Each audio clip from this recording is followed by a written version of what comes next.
Call the meeting to order at 1:05. And Emily, can you do the roll call?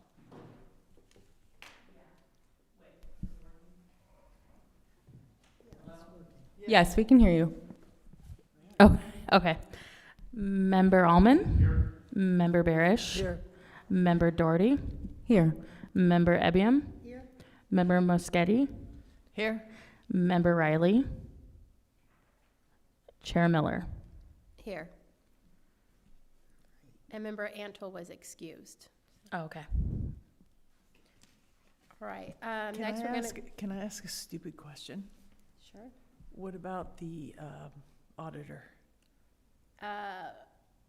We've reached out and have not heard back. Thank you. All right, we're going to move to public expression on non-agendized items. Do we have any public expression? Is now the time? Yeah. Mm-hmm. Okay.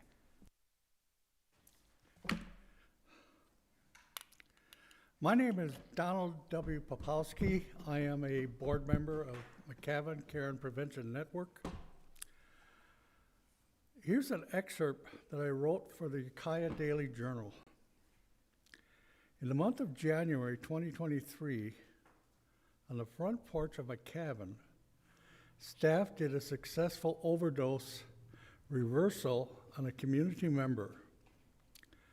So did McCavan save a life that day? Very likely. That's not the first time that McCavan has administered either Narcan or naloxone to save a life. What we are in need of is McCavan is conducting an opioid addiction and no harm information classes at schools. We are making acceptance inroads with Native American communities. We cover all corners of the county, from Liggett, Covelo, Laytonville, Fort Bragg, Albion, Elk, Gowalla, Boonville, Hopland, and yes, even Ukiah. One of the things that we need is an old ambulance or an ambulance-type vehicle which we use to carry brochures, naloxone, Narcan, and exchange supplies to far parts of the county. Pair up with street medicine to do mobile opioid treatment. Provide new and clean syringes and collect used ones. And attend events throughout the county providing information on no harm reduction or harm reduction. We need a vehicle to expedite and help us carry all this stuff. Otherwise, we're carrying in our own vehicles, and that does pose a problem sometime. So we're asking for a used or an ambulance type vehicle to carry all this equipment and brochures with us to provide information and medical help to all parts of the county. I have 6 overdose kits available with me right now. If anybody wants one, I'm willing to give it to you. McCavan gives these out free of charge. If you want a kit, go to McCavan, 148 Clara. They will also help you, train you on the use of these overdose kits. Thank you. I don't know if this is in the purview of Measure B, but we do help with people with mental problems as well.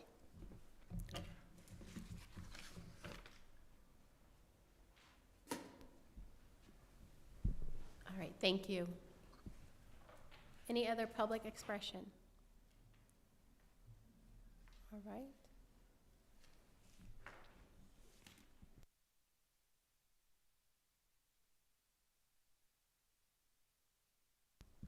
So Supervisor Hashtag, if it would be possible, we're gonna get the wording, but we need to get Joe sworn in so she can actually vote this meeting. Are you willing to do that if we're able to get you the wording to swear her in. So we're trying to get it from the clerk of the board, and then what I'll do is I'll work with Atlas to get you to sign the paperwork sometime next week, if that's fine. Okay, thank you. So as soon as we get that, Joe, we'll get you sworn in. All right, so we'll move on to item 3A, approval of the minutes for the February 2022, 2003 meeting. And do we have any comments, questions, changes, or concerns regarding the minutes from February? I had a couple of minor administrative corrections that I submitted to the meeting clerk.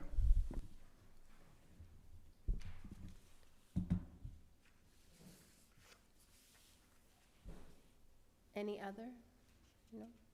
Do you have any public comment on the meeting minutes? All right, we can do a vote. Emily, can you do? Oh, sorry, can we do a motion to approve? Make a motion to approve minutes as submitted with the exception of member Lindsay's changes. Second. All right, can we do a roll call?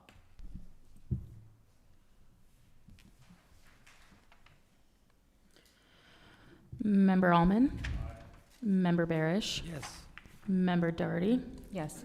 Member Ebium. Yes. Member Moschetti. Yes. Member Riley. Chair Miller. Yes.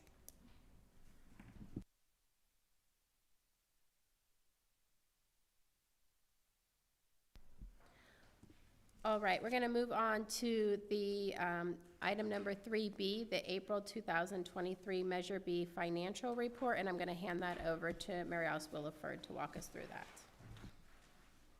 Good afternoon, everyone. So I just have a couple things I'm going to note for today that I did make on a small change on the summary page of the Measure B report that breaks down the interest received by fiscal year instead of just having a combined all total. And then our sales tax revenue for this fiscal year has been posted through January so far, and it's a total of approximately 5.8 million, which equals 73% of our 8 million that we had projected for this year.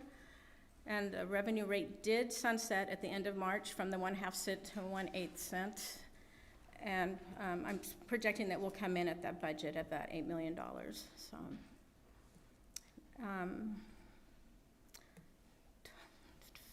something I did mean to bring up at a previous meeting, and I'm really sorry that it slipped my mind. One of the things that Janine had been asked by the committee was to apply for grants to help offset costs for Measure B programs. And this last couple years, we've been applying and have been awarded for several grants within behavioral health.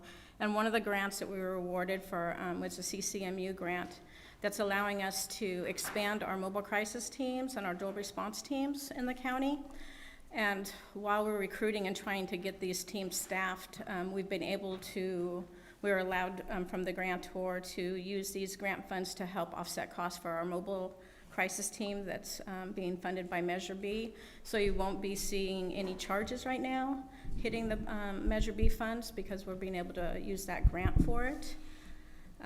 We are, like I said, recruiting and trying to fill the positions, so once we do get those positions, we'll have to relook at our funding and see if we'll continue to need Measure B funding for the mobile outreach teams, or if we'll have another source at that time, because we're continuously always looking at new grant opportunities. So. I have a question. Thank you. Thank you for bringing that up. Measure B, obviously, when we presented to the voters, we said one of the purposes of collecting the tax money is to ultimately use it for matching grants or use it for grants so we can parlay our money, so to speak. And certainly the governor has been very energetic and enthusiastic about improving mental health services throughout the state, up to including, he's talking about building some mental health facilities in counties. So the first question deals with the field units that you're talking about. Will we be able to see how much of a grant we're getting, the public health, mental health, behavioral health has received on this, and how it's being spent, or is that not in our purview? And the second follow-up would be, I'm sure there is, but are you actively looking to see what grants will assist us in brick and mortar, since we're about to build a $30 million facility. It would be great if we use, if we could save $10 million and have the state pay a portion of that. So I'll go to the second question first, because we have applied for a grant that's going to help pay for that brick and mortars for the PUF unit. And I believe our application that we put in was about $9 million. And we haven't heard back yet from it. I was hoping to hear back before this meeting today, because we should be getting notice of it any day if we were awarded up to that $9 million. So we are actively looking at any grants that are out there that will help build the psychiatric unit or other programs within that. You do other programs in the county. And the first question you had, though? The grant that's helping our mobile units that started here through the Board of Supervisors and is actively being used. I know that the city of Fort Bragg, they've been actually, I believe, they've been paying for it without reimbursement. Can we get those numbers of what the county's getting? Because a lot of this we're getting, honestly, because of the energy of the people in this table and the supporters of Measure B, we're showing the state and the federal government that we in Mendocino County are prioritizing mental health. And I think that the citizens would like to see what we're doing, not just what we're doing with the tax revenue, but what we're using mental health money for that's outside the purview of the Board of Supervisors. Oh, absolutely. General budget. And we do, I don't know how that works for them to bring that to the Measure B meeting, and I'll have to defer that to Janine, but we do report those out, all the grants, through the Board of Supervisors meetings. But, It'd just be interesting, really would. Thank you. To show the ones that we've applied for and that we're receiving and what we're doing with them for behavioral health. Right. I think And you it's mentioned, specific to CCMU. He's wondering how okay. the CCMU Oh, grant. it's specific to that one, okay. and you mentioned the $9 million would be used for the PUF and other programs. No, Just the the- PUF. Oh, just the PUF, It would okay. just be for, if we get that, it'll be, the whole 900 would be, the 9 million, excuse me, would be strictly for the PUF. Well, there's certainly not gonna be a surprise when there's cost overruns, so that money Yeah. certainly will help us, yeah. No, it's, yeah. Is that 9 mil, can I just jump in? Yeah. Is that 9 million specifically for the construction of the PUF, not the operation? Correct. That's The- good news, thank you very much. The grant is specific for construction of facilities. It's a specific grant for construction, and we did put in, I think it's almost 9.6 million. So our request is for 9.6 million, and we are waiting to hear any day whether or not they've approved us. Even a couple million would be awesome. So, but we are hoping that we'll get the 9.6. So we'll let you guys know. 9.6 would be awesomer. Yes, it would be. I will take a couple, but we'll be really happy if we get the 9.6. But we will keep you guys updated on that grant. We're supposed to hear in spring, so we're here, so we're waiting every day. And I do think if we're awarded and what we're awarded is going to be depending on who else in our county, or has applied for it in our region, excuse me, because there was only so much per region, so. Thank you. And unless there's any questions on your report, I think that's it for me. I'm sorry, one more. What month do we expect to get the final full 0.5% from the state? Will that be in June? It's 2 months in the rear, so we're looking at May. Okay, Yeah, thank you. yeah, it should be sometime in May, yeah. Any other questions or comments from the committee? All right, any public comments? All right, hearing none, I'm gonna go, I know Mo had said she would do it earlier, and John, you're here, if one of you, whoever wants to volunteer to swear Joe in, we did get the, what you need to read. Okay. No, that's okay. And Lindsay has it on her cell phone, so you'll have to borrow. Oh, you have it? Look how. All right, thank you. You could, sure. Thank you, and you could raise your right hand. Do you, Joe Bradley, solemnly swear or affirm that you will support and defend the Constitution of the United States and the Constitution of the State of California against all enemies, foreign and domestic, that you will bear true faith and allegiance to the Constitution of the United States and the Constitution of the State of California, that you take this obligation freely without any mental reservation or purpose of evasion, and that you will well and faithfully discharge the duties upon which you are about to enter. Thank you. Thank you. And I will have Atlas get the form to you to sign so we can get it filed completely. Thank you. All right, so we will make sure, Emily, that you note that she's sworn in and can now vote. Okay, thank you. All right, we're going to move to item 3C. Update and discussion regarding Measure B related items at the Board of Supervisors meeting. And so I will just really quickly, it's quick. One, Mary Alice noted, we did bring in front of the board the ability to sign the grant if awarded. We wanted to have it approved ahead of time, that if that grant comes through, we can sign it and return it quickly. We don't want to lose it because we get delayed with getting in front of the Board of Supervisors. The board did approve us to move forward with signing that grant, the 9.6, if we're awarded. So really exciting. Our fingers are crossed. They keep asking us for additional information. It feels like every couple of weeks. So really exciting. Hopefully we are able to get that. We are bringing the SUDT RFP in front of the Board of Supervisors on the May 9th meeting, right? May 9th? RFP, yes. Yes.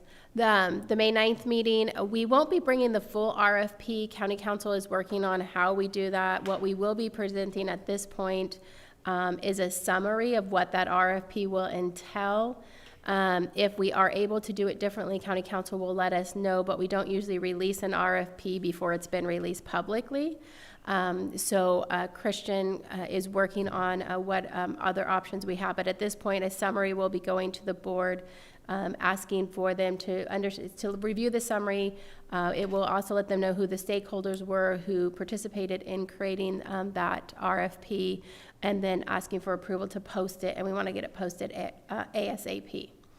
So that's the other thing going in from the board for Measure B. We also brought the request for the marketing, $1,000 to be used for the marketing campaign, and that was just recently brought to the board and recently approved, so we will start working on that marketing campaign and get some materials to you guys.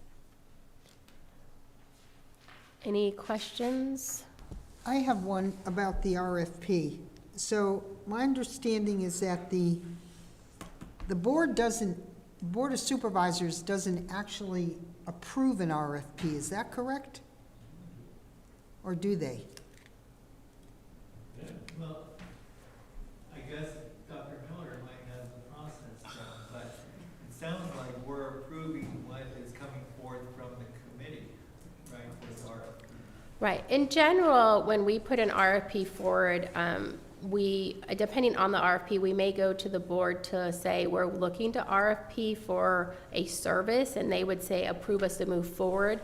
They don't usually see an RFP before we post it. They don't usually review an RFP and approve it. This is a little different because it is this committee, right? It's Measure B, and they are really the oversight of those dollars, and I think Christian may have something more to add.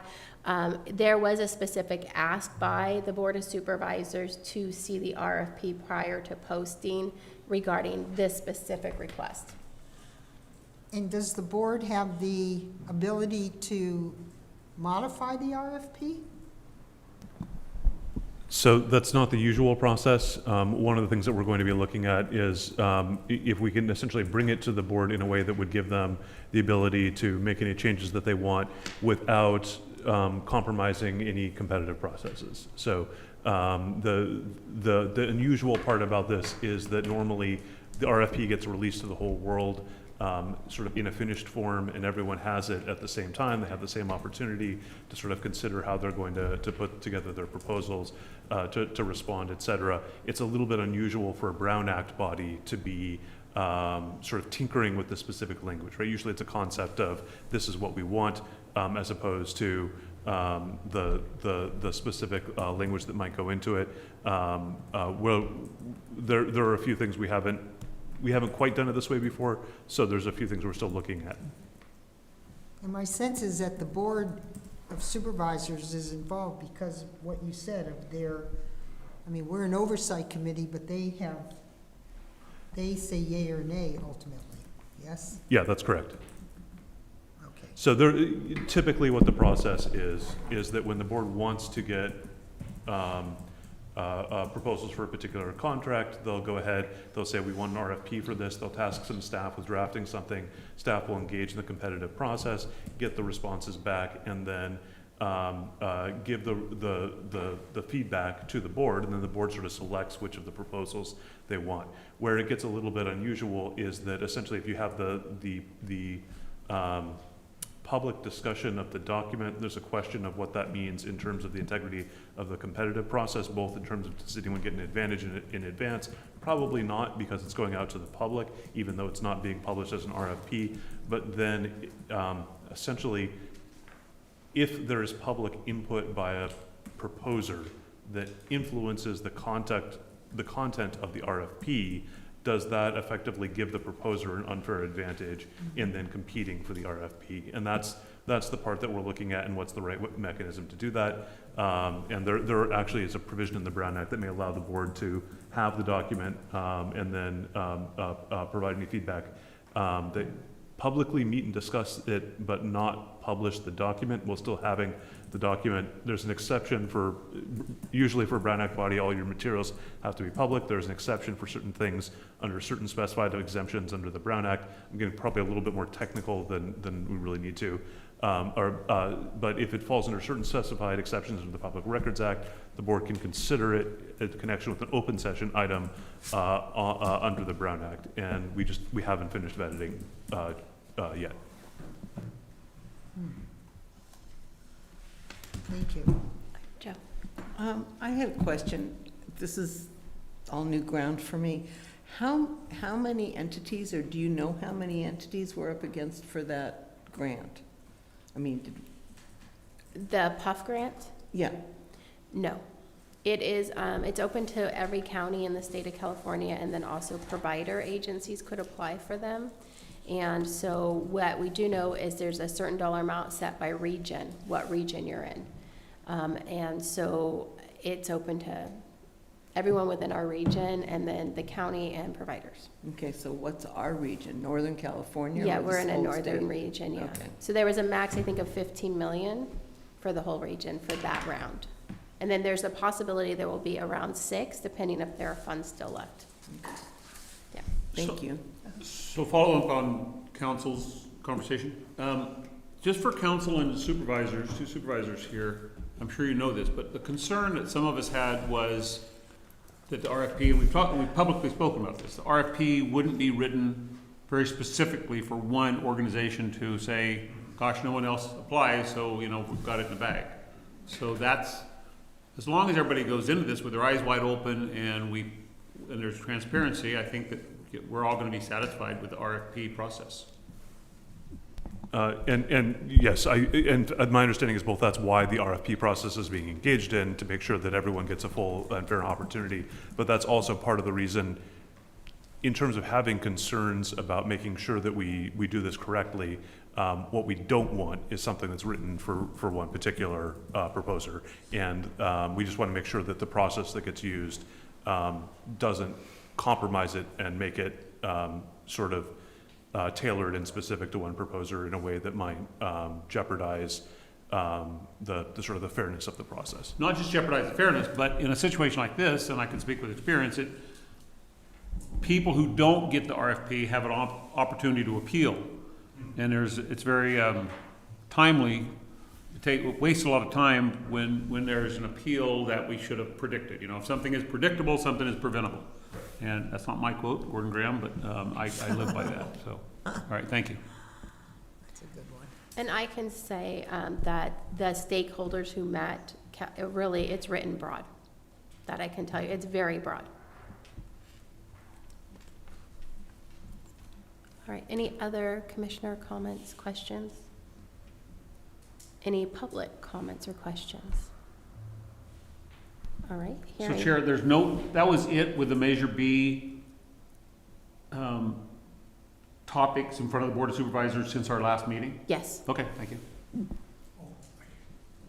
Yes. Don Popowski again. Just for clarification, when do you expect the RFP to be available to the public? I am hoping that end of May, early June, it will be published and open to the public. We've got to bring it to the board on May 9th, and should they approve to move forward, we will publish as soon as we can. So after it's approved, how long does it become available to the public? It depends on, it's got to go through our general services agency. There's a process that we have to go through, so it could take a week or two after it's approved to get it through the general services agency. They do all the posting. Okay, We will submit it the day that it's approved, and then we'll work with our GSA agency to get it posted as soon as they can.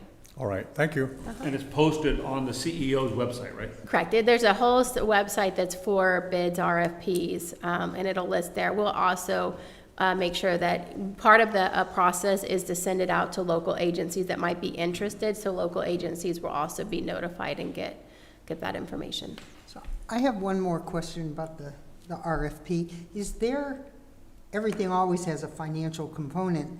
In the RFP, will there be an umbrella as to how much is available for someone to make a proposal? I mean, is it? No, there won't be a dollar amount max. They will be able to do a proposal, and then part of the RFP is you can negotiate a dollar amount after that. Should you pick someone, you can still negotiate with that provider. It also allows for multiple projects to be presented in this committee to talk about how they could potentially want to split the funds between multiple projects. So they will have to submit a financial plan with that proposal and statistics and data. Doesn't it make it hard, though, to submit a plan if you don't have any idea of how much you have to spend? Sorry. It does, but when you walk in to buy a car, you don't tell the salesman, I have $100,000 when you sell it. So, sorry, having submitted RFPs before, what you do is you put down what you think you need. And you submit the RFP and you submit your summary of proposal, which says what you're gonna do for this amount of money. And then they decide, whomever, the gods that be, decide whether, yes, Donna, you can have $100,000 for this, but we're not doing the $250,000 that you asked for. Okay. So you put down in your RFP is intense. You have to put down everything you want, everything you're gonna do, who's gonna do it, what's gonna do it, all of that. So it's not, you just go for the whole 9 yards, and then whatever you receive, or you don't receive anything. And that's how we've always done it. Does that make sense? Yeah, somewhat. I mean, it's true, you don't walk in and say, I've got 100,000, and they're gonna, try to sell you a $100,000 car, but at the same time, you don't wanna waste your time if they're gonna show you $100,000 cars and you can't afford those. Right, but But you might live with the $50,000 car. Right. it's fair to say, Sherry, that we, the county, learned a lot the first time that we privatized behavioral health by the RFP. And what Donna says is correct, being very specific is something that maybe we weren't as specific as we should have been back then. Is that a fair statement?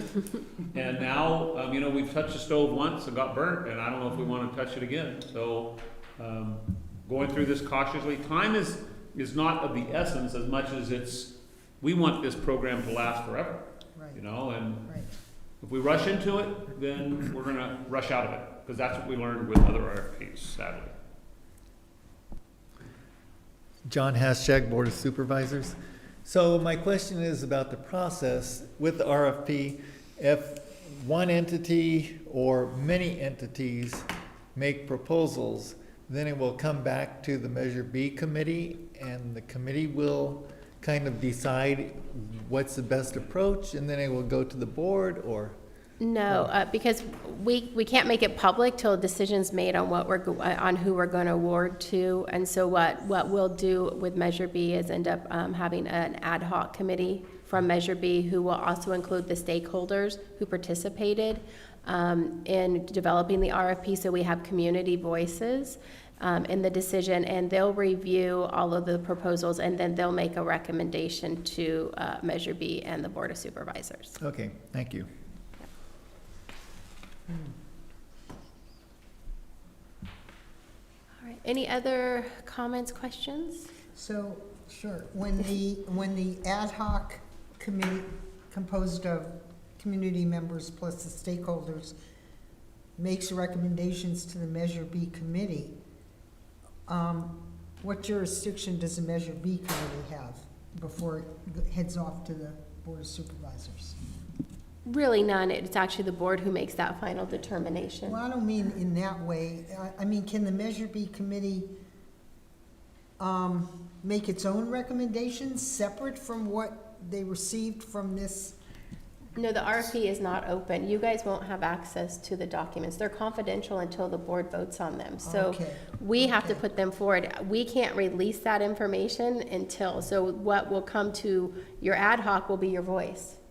So as we develop an ad hoc here of members who are going to sit on the RFP decision, that will be the voice of Measure B. Gotcha.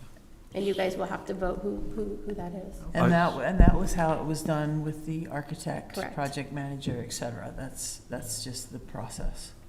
And I will just note, in answer to Supervisor Hashak's question, really whether it comes to Measure B for recommendation first before going to the board is that's at the discretion and the pleasure of the board. So I actually don't remember exactly what their direction was. I'd have to go back and look it up, but it's whatever the board's preference would be on that front. So this could be Pandora's box, but I'm gonna open it up. As an appointed committee, which we are we legally allowed to have a closed-door session and before it goes to the Board of Supervisors? So not on this. You're allowed to have the same sorts of closed sessions that the board would be able to have or any other Brown Act body. Contract negotiation, there are a handful of specific types of contracts that can be negotiated in closed session. Labor, real property purchase, and sometimes a settlement agreement related to litigation. In the context of just general contract awards, there isn't an authorization for a closed session. One thing that we will be looking at, and I'll talk to Janine about this a little bit, or sorry, Dr. Miller, about this a little bit more, is while the documents themselves are not public, there may be certain mechanisms by which the members of the committee, without sharing them to the public, are able to have them in connection with an open session item. The problem with that is then that your ability to discuss gets and to really sort of get into the details without revealing confidential information is a little bit limited. So just so you know, the reason that there's some case law on this that's specific in the Public Records Act context, but the reason that the proposals are not made public at the time that the award and the decision is made is that essentially we don't want to undermine the bargaining power of the organization, right? So that if typically we're in, say, a services context, right? We're contracting, we're going to pay $100,000 for this, $50,000 for that. If someone comes in and they said, well, I'm going to offer you, to do it for this much, the county wants to negotiate them down.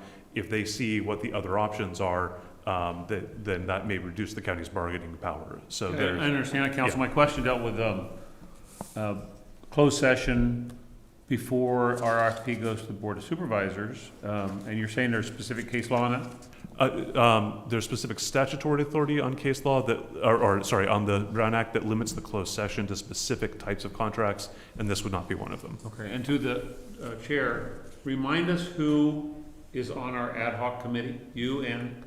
No, we have to appoint an ad hoc committee. The RFP, the Board of Supervisors asked for a stakeholder group to develop the RFP. And so that was a stakeholder group of the community, and I'm happy to tell you who that was if you'd like. In regards to the Measure B ad hoc, we're going to have to designate who we want to be on the ad hoc to review the RFPs and make final decisions. In regards to the stakeholders, that were on the RFP. That included probation, the public defender himself.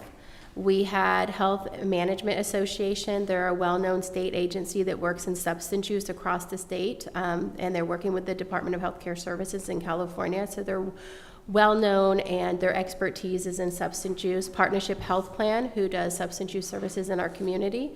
We're part of it. We had Priest Martinez and Paul Morago for our Native tribal members that were elected to sit on that committee. UPD, Ukiah Police Department, was invited. The Sheriff's Department was provided.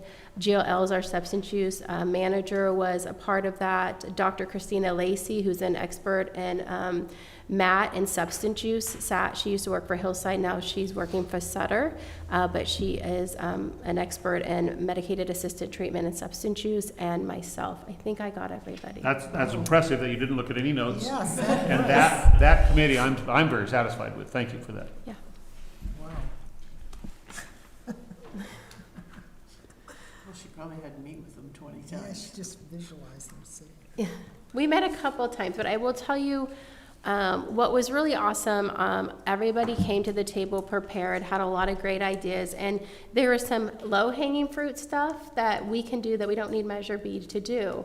And so that was what was really neat, was it was a dedicated community partners who are all saying, yes, we have a problem, and yes, we need to resolve it. And they're saying, even when the Measure B RFP is done, is how do we continue as an agency, you know, as a community, to continue to look at alternatives, ways to do this. And so it's been a great meeting, probably one of my most productive meetings I've been in a long time.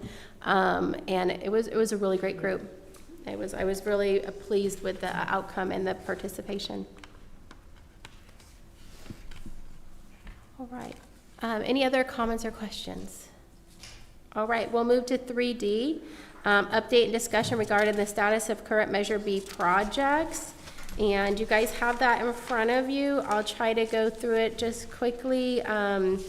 Behavioral Health Training Center, we did get the approval to do a marketing campaign, so we're going to start on that. We got the gun locker installed, which I know Tom did an orientation and tour earlier before the meeting started. So the gun locker has been installed finally, and it is on site and available for law enforcement to use. We talked about the items that went in front of the Board of Supervisors recently. NAMI is continuing to do events and work within the community. We continue to meet once a month with our Native partners to really talk about how to do better collaboration and what are their behavioral health needs. In addition to, NAMI worked with them on doing a family-to-family training, and they were able to get, I think, 3 members certified. Can I Yeah, elaborate yeah, on that, yeah. please? So the Wellness Committee meetings helped us with getting this. We had 3 Native Americans who took our family-to-family class, and then we were able to get them into a family-to-family training, which, with transparency, I want to let everybody know, was not billed to Measure B or not billed to the county. We had a specific donation that was given to us, that was secured by Commissioner Allman, for us to train people to be leaders, facilitators, and mentors. And we use that money to have them trained, and it's thrilling. And we are going out to the Native American communities. They are going out, not me, are going out to the Native American communities to bring mental health to them. So thank you. All right, so crisis assessment, psychiatric hospitalization aftercare, they have been using this fund to the max, really giving people good treatment. Unfortunately, they maxed out with those funds in February for what we have for Measure B. They will continue to meet their other requirements through the behavioral health services they have. But it just goes to show how many people don't have Medi-Cal that need these services. And unfortunately, we still have that barrier with Medicare and private insurance to bill for these services. They don't pay for them. But definitely a needed service, and it's great to see that it has been beneficial and it's been needed in our community. Crisis residential treatment, there's an update on what's happening within that facility, and they have been pretty full. There's been a couple times I've asked if they had a bed available for someone, and they didn't. So they've been working on that. We are having an item that's going to go back in front of the board. We need to do an increase to their contract for the CRT, an additional, I think, $151,000, $152,000, because it's being used so much, which is exciting. But we're having to increase the contract because of the usage, which is great that it's being used within our community. The Fort Bragg Crisis Respite Center, as you know, we're happy to see that they've finally got that. They have an open date of May 8th. Really excited to see that open up on the coast and be able to have that. Yes. What time? May 8th. I don't have a date of when if they're gonna do anything, but I'll let. You should make sure you notice. I will. Mobile Crisis Response Team, Mary Alice, we went ahead and we're still including our figures in here for you about what we're doing, how many calls, even though we're not using Measure B funds to fund this program, because we were lucky to get the grant we got for CCMU, but we still want to bring that. This project started here, and I still want to keep you up to date on what that project is doing and how many calls are being served in the community. We do need to revisit the Mental Health Treatment Act Audit Ad Hoc Committee. I don't know if the Ad Hoc Committee has met or made any progress, but we do need to figure out what we're doing with those audit results and next steps. And then last is a psychiatric health facility. The bid for demolition, it has been released.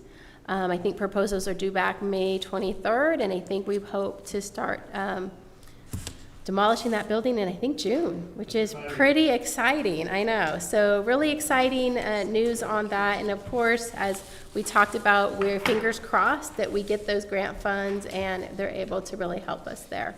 And as we've said, we continue to look for grants that can help any of our Measure B projects and to also any of our behavioral health services within the community.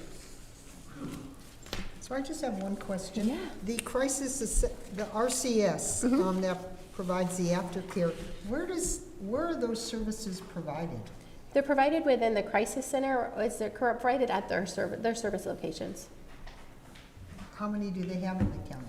Well, they have their crisis centers. They have two, one in Fort Bragg and one in Ukiah, and then they have other offices in Fort Bragg and Ukiah.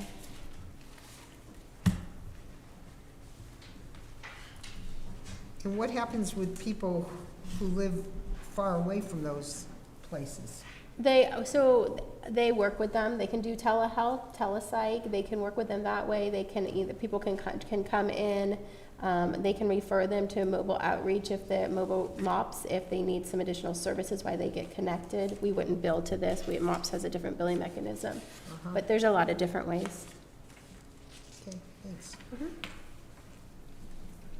Any other comments or questions? All right, any community members' comments or questions?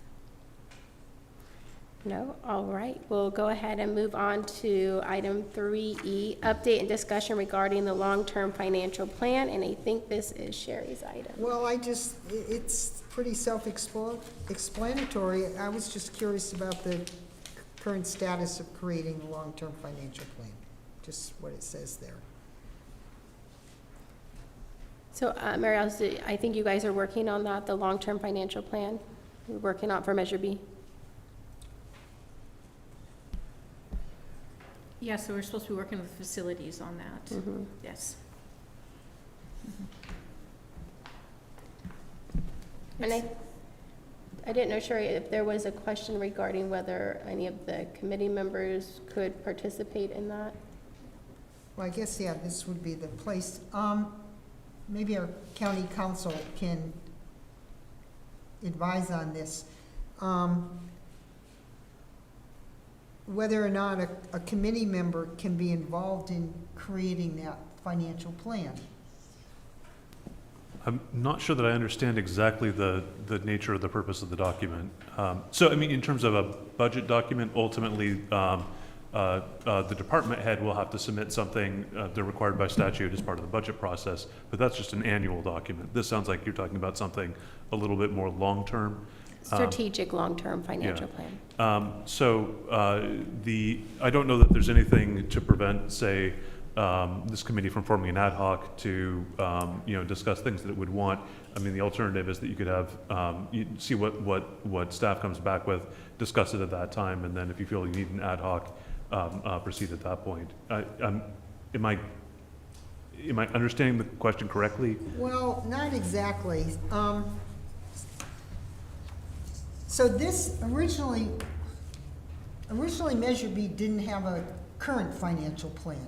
I mean, this is back in, years ago. And so this was a financial plan created, and it's been modified in its current form, and that's essential. But there's no plan like this, let's say, for the next 10 years. And I was interested in working on that, in helping to create that long-term financial plan. Not as a member of possibly as a consultant. And wondering if that's within the domain of Measure B. Are we talking about as a paid consultant? Uh-huh. Oh, no. No. Any expenditure of Measure B funds creates a 1090 issue. You wouldn't be able to be participating, because you're on Measure B, you wouldn't be able to be participating as a beneficiary of the funds on a contract to pay for those services. So, no, that presents a potential conflict issue. But as a member of an ad hoc committee, that's possible? Yeah, so if we're not talking about any sort of contracting, any sort of paying for the services, Right. This committee can certainly form an ad hoc to provide input on a planning document, or to draft something and come back for this full committee to consider. Now, ultimately, I'm not sure if there's any particular significance that was going to be attached to the planning document. I mean, certainly this committee can adopt a plan and an intent and recommend that to the board for next 5-10 years. But strictly speaking, from the legal standpoint, budget is set on an annual basis, and that is the part that becomes binding and significant. So the annual budget hearing is really the moment at which funding decisions are authorized and sort of set, and that has to happen on an annual basis. And you may not be able to encumber money. You may not be able to effectively tie the hand of a future board with a planning document from now. Right. Lindsay Doherty, District 5. At our last meeting, we had General Services Director Janelle Rao here, and she was speaking to some plans around reserve funding, and it sounded like she had that pretty well handled and managed, and that's something she would be working with fiscal on. So it sounds like that's being handled.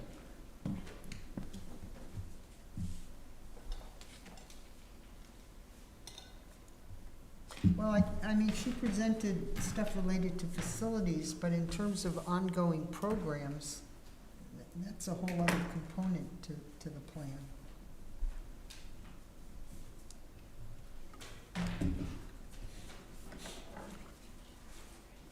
Any other comments or questions?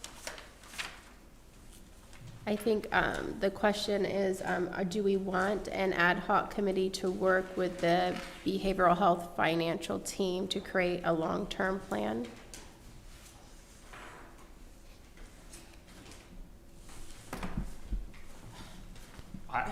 I would just ask, are there any volunteers? I hate to see government work as government is historically looked at. Is it gonna make a difference? How's that? Is an ad hoc committee going to make a difference? Are there ideas that could come up and suggestions come up that we as a group aren't coming up with or suggesting? I don't know the answer. But I don't want to form a committee for the purpose of forming a committee. Unless there's somebody in here who wants to be on a committee, Donna. No, sir. And I concur with Commissioner Ullman. I think unless we see things going the wrong way, right? We see things going the wrong way. I don't want to be on another ad hoc, personally. So, And I don't see why we need to be. That's just my opinion. Sorry. Thanks. Yeah, I would echo both of those statements. It seems like we have traction and trajectory. We're moving in a positive direction with all of our projects. And long-term planning that's needed to be had around those facilities is already being handled. So maybe we take it as it comes. So when I try to make decisions, I always like to see the whole picture. And what we got from facilities, I guess, we got a lot of information about with discrete parts, which is invaluable. But there's not a big picture, just which is what our current financial report gives us. It allows us to see the individual parts, different projects or programs, facilities or not, their costs, their projected costs, what's still left. And you get that picture every 2 months, and to me, that's essential to really understand, to have an understanding of where the Measure B is financially. With just discrete parts, we don't have that. We don't have that big picture. This costs X, this costs Y, and so on. It could go from A to Z, 26 parts. But how do they fit together? And what kind of picture do all those parts show? That's, to me, is essential to see. I would disagree wholeheartedly and say that I feel like we're given a very full and thorough fiscal report, and that's the information that we use to paint the picture. I hope this answer goes with your question, but the purpose of Measure B is not to replace the purpose of the Behavioral Health Committee. And the Behavioral Health Committee does, I think, they either do what you're saying or they should be doing what you're saying. And ours is more fiduciary of when this huge amount of money was coming in and now that's going to be reduced to $1.8 million a year. That's our wheelhouse. Our wheelhouse is trusting the Director of Behavioral Health. And that's the reason that Director of Behavioral Health is on the committee. I'll tell you that, because that's when I wrote the language. I said that's important. And government, and I'm not saying this in any negative way to you, Sherry, not at all. I've just learned that government is best operated when it's not micromanaged, because it allows the people who know what to do the things they need to do.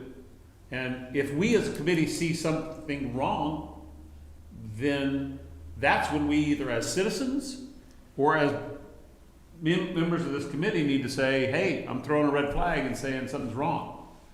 But as Lindsay said, the train's on the track right now, and I don't think it's on the wrong track. I think it's on the right track. Do we know exactly how many times the wheel of that train's going to turn around? No. But it's heading the right direction. Here we are. This meeting is this is a significant meeting.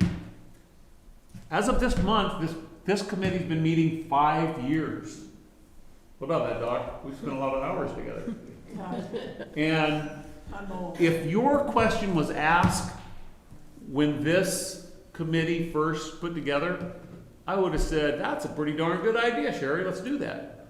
But we've worked off the bug, we've worked out the bugs, we've roughed out the stone, we've smoothed the rough stone, and I think we're going where we need to be. But if you or anybody sees that we're not, then yeah, let's. I don't think I can see without a big picture. That's my point.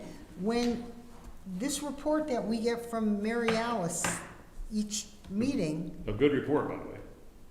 Right, which came from, it doesn't matter. It came from you. Yes, requesting it. because I needed, I would sit and watch originally as a citizen and go, how do committee makers decide whether to recommend something or not without having the big picture? And so I thought, well, I'm going to put together the big picture. And that's my same concern going forward. I agree that we're on the track. But let's say an RFP comes forward. how does anyone know whether or not that's a good idea?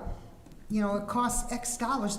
In the realm of the big picture, how do you know without knowing what that looks like? Because we trust people who are in that position, and when the committee members of this committee were put together, I can tell you, Carmel Angelo, former Supervisor McCowan and I sat in my office as sheriff and said, what stakeholders need to be here so we have all the elements covered that you're talking about. And that's why there's NGO, non-government organizations like NAMI, involved, because we want the whole picture. I hope that makes sense, but I trust the people on this committee. And if a representative from NAMI I'm not saying this to Donna, because Donna's a good friend and she's been exemplar, but if she fails to bring up a concern that NAMI has, honestly, I'm going to say shame on her, shame on NAMI for not bringing it up. But that's the reason we have such almost informal meetings, because we all have the ability to bring up our concerns, and they usually are brought up. But I'll say this, if there's anybody on this committee that has a concern and it fails to bring it up, shame on you, and I'll be the first to ask that you step off the committee. Because I want concerns brought up. Because, Sheriff, and I'm not standing on any soapbox here, but let me tell you, 50 years from now, I don't want this committee to look like a bunch of fools and say, what were they thinking? We're building the best mental health program that we can based on the information we know. And, I mean, if you want to sit on a committee of one, you're welcome to, but I don't know if we need to do that. And I respect you, Sherry. You're on this committee for one reason, let me tell you. Because you were the #1 citizen at the beginning of this who was calling us out on numbers and saying, what are you guys thinking? How do you know where you're going if you don't know how to get there? And so you've changed a lot, but there's some things we just have to trust. And I'm trusting. I trust Janine. But you know what, Tom, at some point, everyone's replaceable. The county employees are replaceable, and we're not talking about a couple of years down the road. We're talking 10 years. So to have a picture that exists for whoever steps in is important. It's a way of creating a history. Can I say one thing? We are creating a long-term plan. Yeah. So BHR Fiscal is working on a long-term plan. We were waiting for Janelle's numbers, and we're working on the facility piece and then the estimated cost to run the PUF and CRT long-term. The question was, do we want an ad hoc? I have offered Sherry, if she still wants to work with my staff, that I'm happy to have her do that. We did have that conversation, like if this is passionate and you want to work with Behavioral Health Fiscal, because you want to, I have made that an option for her. So I want to just note that. But we will be having a long-term plan. That is what we're working on. And so I want everyone to know we will have a long-term plan. And it's going to look at, 5 years, 10 years, 15 years, so that we can look at, honestly, the biggest question is we have to be able to afford our PUF long-term. And so we want to be able to show that, right? We are not going to have probably money on the table as we open a PUF, because it's going to need to help augment cost, right? And that's what that's going to show. But I just wanted to note that I have already offered Sherry, if she wants to work with Behavioral Health Fiscal, she meets monthly with Mary Alice to review these plans, the financials anyways. I'm happy to make that an option also. Let me just finish my part by saying a long-term plan is important, as the doctor said. But we had 5 years, we're ending our 5 years of collecting the majority of our money. So the decisions that we make during these 5 years, honestly, that's our long-term plan. Yeah. The $1.8 million a year that'll continue with the 8% sales tax, I'm not belittling $1.8 million a year because it's going to make a difference. But it's nothing compared to what we've already decided. So the long-term plan is literally soon to be set in stone on Whitmore Avenue on the south end behind.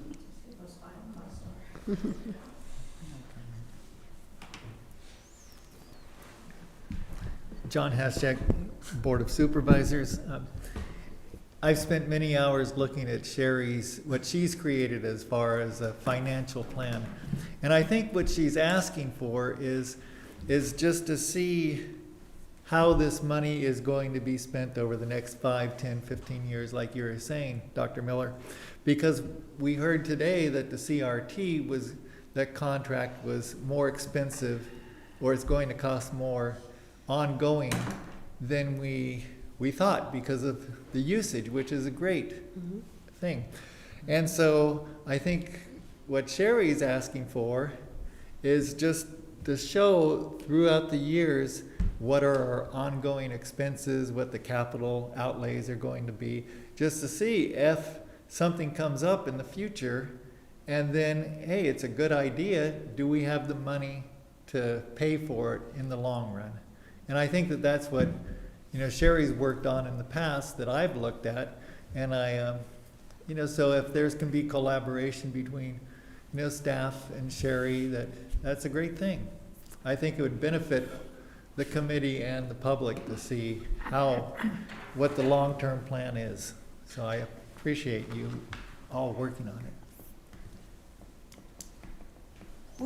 Wouldn't that be kind of like trying to see the future? I mean, could we have projected what happened with CRT?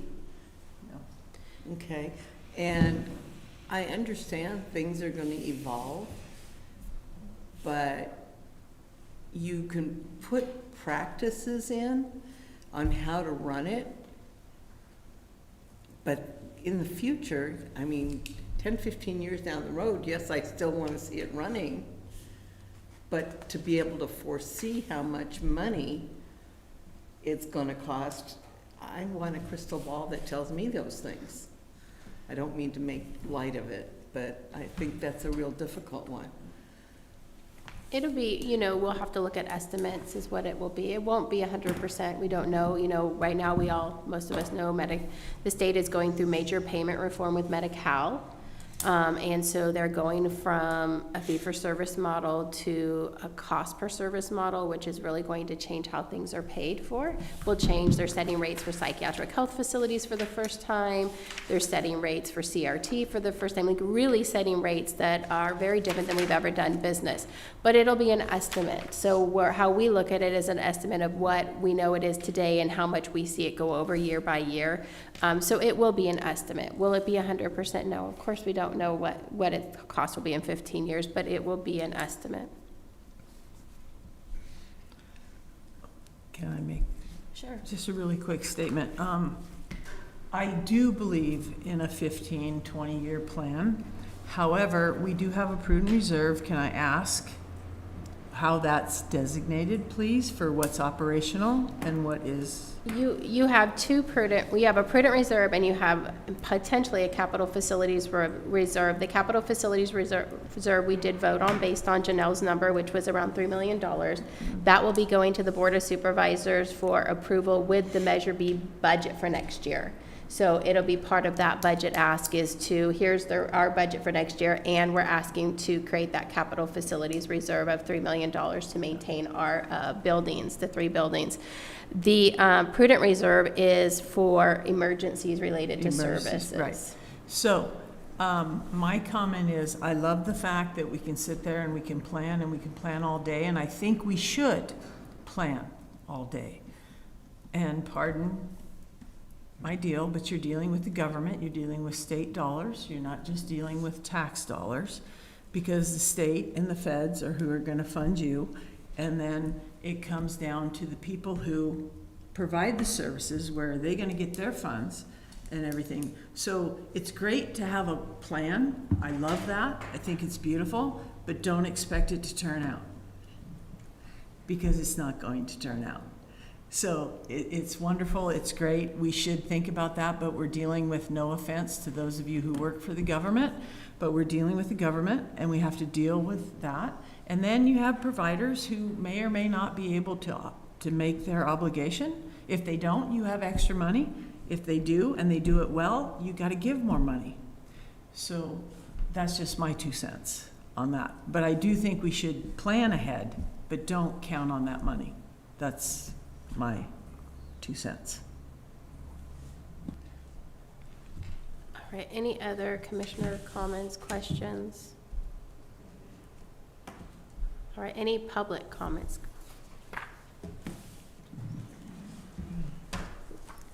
Is this on? I think so. This is where I live. Jackie Williams, Ford Street. I would think the word you need to latch on to is sustainability. That's your goal. And what Janine called estimates these are the bogey numbers that we all use to see how long we can sustain services, and we can quickly assess what's at risk. So I think, I don't think anyone that offers human services the way some of us do expect that our plans are going to be 100%, we're going to hit our numbers. But just so we can anticipate and react in a timely way so we don't jeopardize the sustainment of services is what we're trying to do. And that's what I so appreciate Sherry's numbers help us understand. Thank you, thank you. Thank you. Any other comments, questions from the public?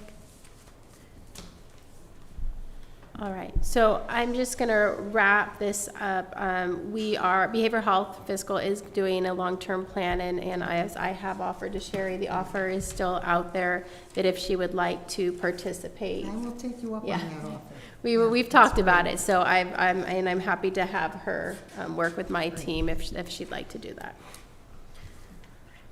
All right, no other questions or comments. We'll go ahead and close out that item, and we'll move to item 4, committee member report outs regarding items of general interest. And I'll hand that. Emily, can you do round tables?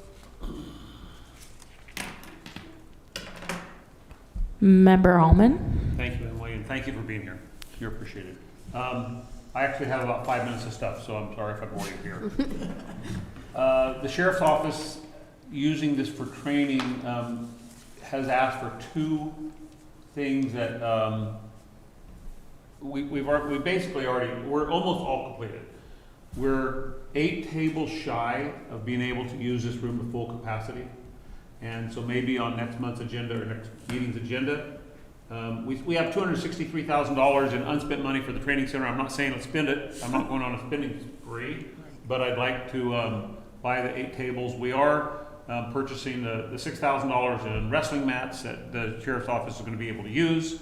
And then, as far as I know, and I don't know this for a fact, the women's restroom mirror was never installed. We don't have one.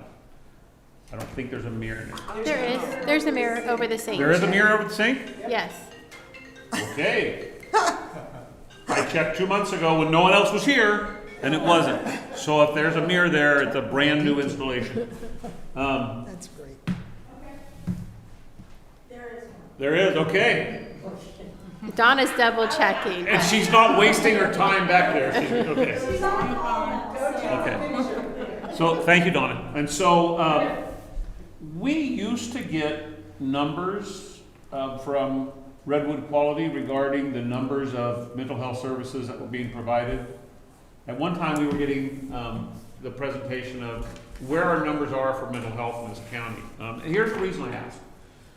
One of the purposes of Measure B was to help our emergency departments have more rooms for emergencies other than behavioral health.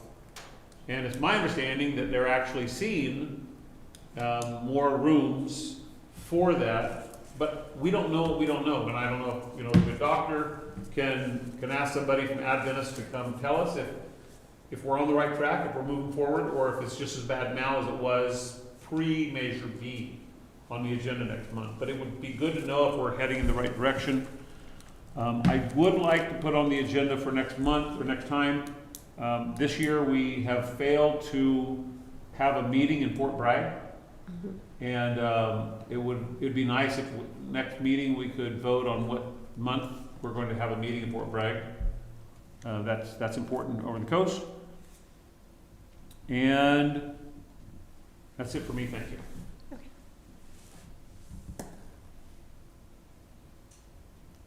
Member Barish? Nothing to report. Member Doherty?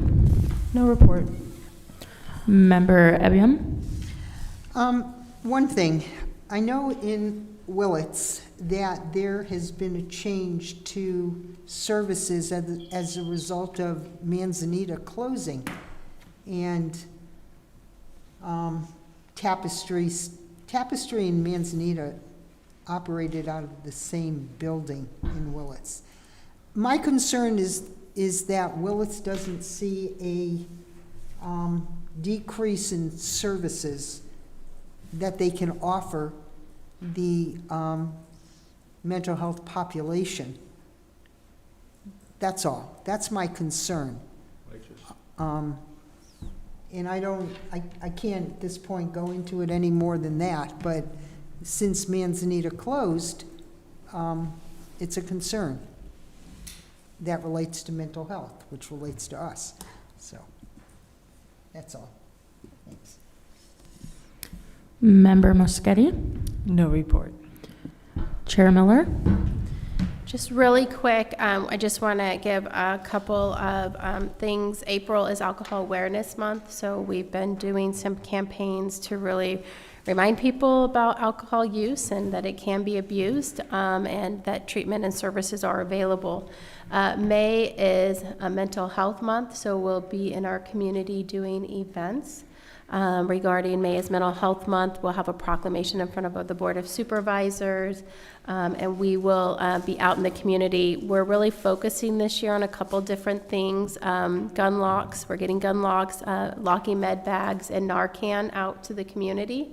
And so if there are any agencies that need those, we've been working with our family resource centers and Adventist on letting everyone know those are available, but I just want to make sure everyone else knows they're available, and we're happy to get those out to our community. We've been doing a lot of Narcan training and getting them out to different agencies within our community, so we're also happy to do that also. And I think that's all I have. And then I didn't want to forget Member Bradley.